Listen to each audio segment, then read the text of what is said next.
For the last several weeks, we've been traveling through the book of Luke. And one thing sticks out to me about Luke, and that is this. He doesn't seem to like rich people very much. The way he tells his stories, the rich, they don't come off so great, do they?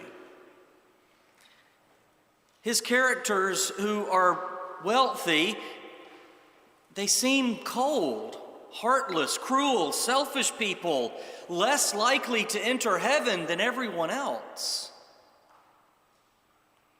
Exhibit A, only Luke tells the story about the wealthy fellow who isn't doing anything consciously bad or incorrect. He just happens to not see poor Lazarus beyond his gate. And for that, for his ignorance, he finds himself in hell. Exhibit B. In Matthew, Jesus says, "Blessed are the poor." But Luke adds, "And woe to the rich." So we come to today's story about a rich man named Zacchaeus. And because this is Luke, we think we know where this is headed. We think Luke is going to let him have it. But surprisingly, Luke doesn't do that. Zacchaeus, we are told, is a tax collector. And not just any tax collector, mind you, he is the chief tax collector. Now we need to understand exactly what that means. Tax collectors in Jesus' time weren't like today's IRS workers. Yes, people hate the IRS today, but you really hated tax collectors in the ancient world. Believe me when I tell you that you'd love the IRS today compared to the tax collectors of yesterday. 2 weeks ago, when we were studying the story about the Pharisee and the tax collector, I told you about how the Roman Empire collected taxes. I'll recap that very briefly for the sake of our story today. Rome would say, for instance, "We need $10 million from the Tuckahoe region of Henrico County." Rome didn't care how they got those funds, just that whoever their tax collector was, just that he got them. What's more, any excess beyond that $10 million, well, that was the tax collectors to keep. It's not hard to see how this system sets up corruption, right? The tax collector would often scam widows, the poor, the powerless, just to make their quota. But the icing on top of this corrupt cake is that Rome would not hire Roman citizens to collect their taxes. No, they would select a local person, someone from our neighborhood who was in cahoots with Rome to collect these taxes. So not only were you getting fleeced by the empire, you were being conned by your neighbor. That's who Zacchaeus was. In fact, he was the chief tax collector. By all accounts, he was pretty good at his job. So despite how he feels about other rich folk, Luke doesn't seem to vilify Zacchaeus. Other than, there is one dig that Luke gets in at Zacchaeus, and that is that he tells us that he's short, ridiculously short.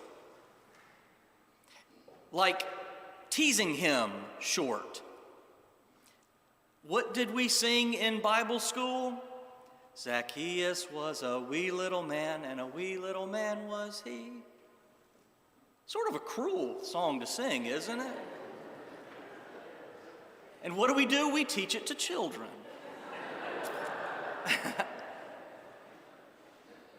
Zacchaeus heard that Jesus was coming to town, and a crowd had already begun to assemble along the roadside. Zacchaeus wanted to see Jesus, and he wondered how he was going to catch a glimpse of this man. A man of his small stature could easily get lost in the crowd, so what does Zacchaeus do? Zacchaeus is so eager to see Jesus that he climbs up a sycamore tree, just like a little kid would do. Can you picture the scene? Crowd gathered, all abuzz, and here is this little man climbing a tree to see the guest of honor. It would make a great movie, and if Hollywood would cast this role, I do believe the role of Zacchaeus would go to someone like Danny DeVito. Can you see it?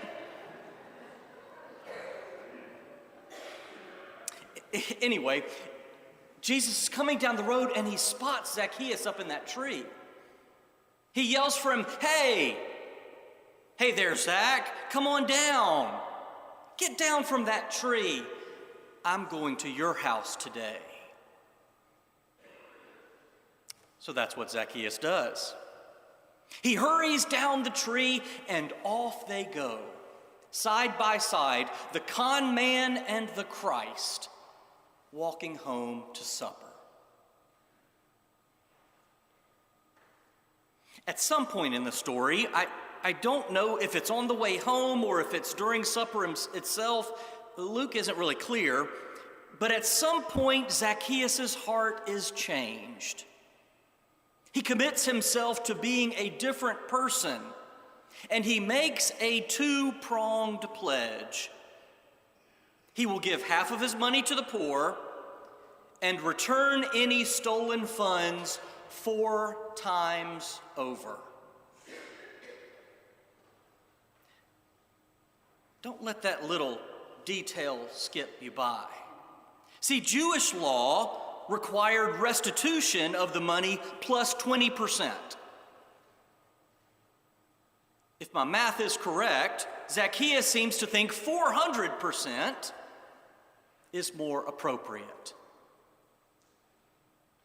Yes, his heart was changed. When he sees all this, Jesus is amazed and he marvels, Zacchaeus, today salvation has come to your house. How? How has salvation come, I want to know? Because Zacchaeus changed his ways? Because he was generous to those whom he had fleeced? That's a common interpretation. That Zacchaeus finally got right with God and his neighbors, and then salvation was his reward. Now, y'all know me by now, and you know that I am skeptical of such interpretations. So I don't buy it. See, as far as I understand it, salvation isn't something we can buy or earn ourselves. We don't earn salvation by giving back to anybody that we've wronged. Yes, it's important to keep the commandments. Yes, it's important to live righteous lives. Yes, it's important to be generous with the poor. Yes, it's important to change and ask forgiveness when we wrong our neighbors. But salvation isn't a reward for doing that. It's just the right thing to do. Because above all else, salvation is a gift. Pure and simple, it is a gift by grace.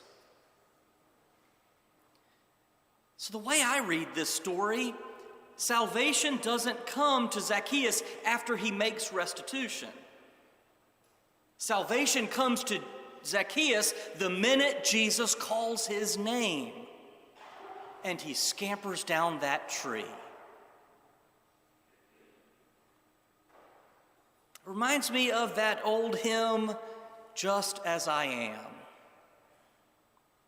We are saved by God's grace not when we get our life in order, but when we come to the Lamb of God just as we are.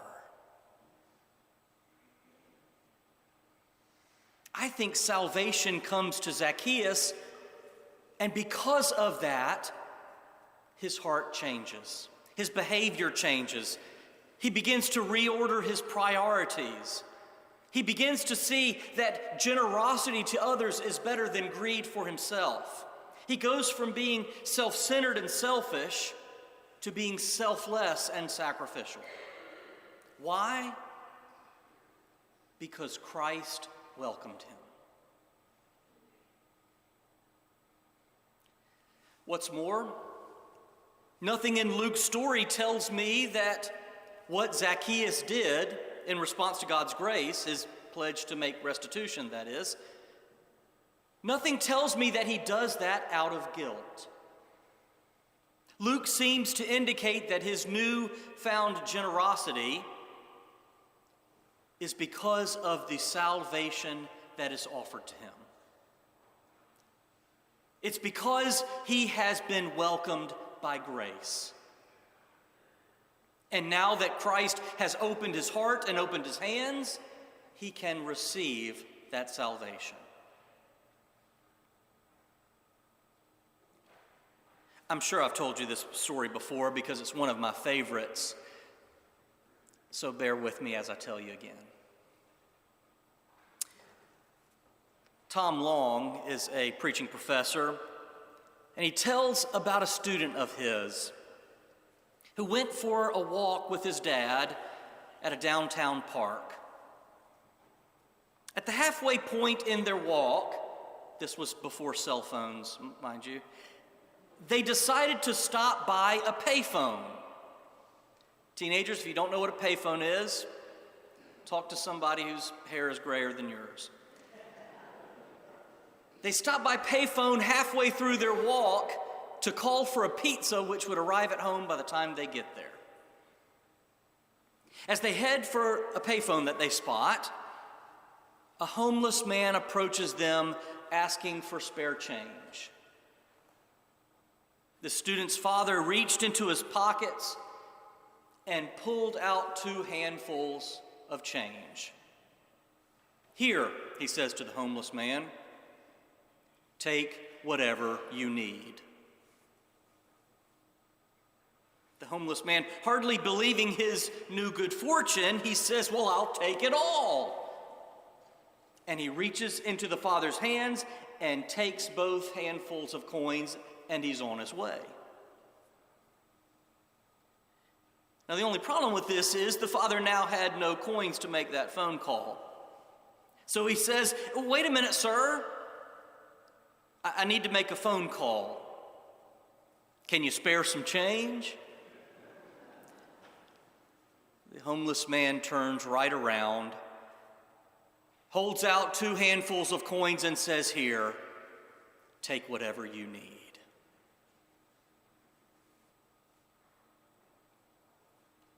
My friends, when we realize how gracious God has been to us, we can't help but be gracious to others in return.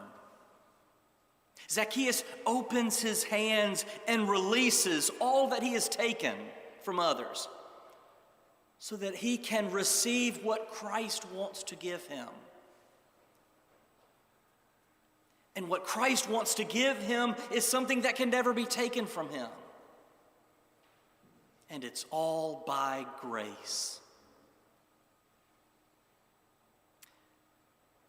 See, friends, I think we sell ourselves short and we sell the Bible short if we relegate this to simply a vacation Bible school story. Yes, this is important for us to teach to our children. It's important for us to hear as well.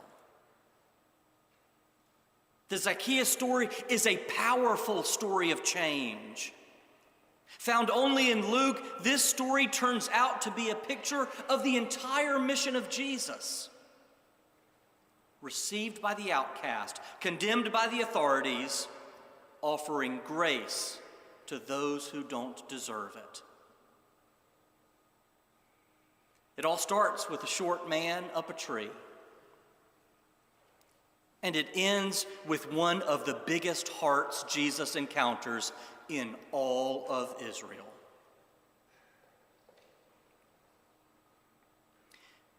My friend, Dr. Bill Tuck, and I have something in common. We both consider one of the finest theologians to have lived to be the late, great Charles Schulz, creator of the comic strip Peanuts. One of my favorite Peanuts comic strips came out around this time of year many years ago, just before Thanksgiving. Lucy is feeling sorry for herself. "My life is a drag," she says. "I'm completely fed up. I've never felt so low in my life." Her little brother Linus tries to console her, and he says, "Lucy, when you're in a mood like this, you should try to think of things you're thankful for. You know, count your blessings." "Ha!" Lucy says, "I could count my blessings on one finger. I've never had anything and I never will. I don't get half the breaks other people do. Nothing ever goes right for me. What do I have to be thankful for?" In the last frame of the comic, we see Linus with a tear in his eye. He says, "Well, for one thing, you have a little brother who loves you."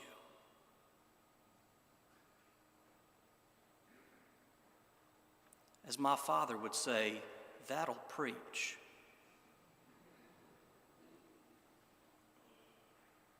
My dear friends, I love you. God loves you. And like Zacchaeus, God sees you. Maybe you're here today and you feel just a little bit disconnected, up a tree, so to speak. I don't mean to dismiss what you're feeling, but let me assure you of this. Try as I might, I may not see you. Your Sunday school friends, they may not see what you're going through. The people around you in this sanctuary, even though we love you, we may not see all you're dealing with in life. But Jesus sees you. You may feel like you're lost in the crowd, but Jesus has a knack of always finding us. He always does. Listen to me, please. Jesus knows your name. Jesus knows your name, and he's calling out to you, and he wants to invite you home. Not someday in the future when you get your life all sorted out, but right now, today, just as you are. Maybe today is the day to come home, just as you are. Amen.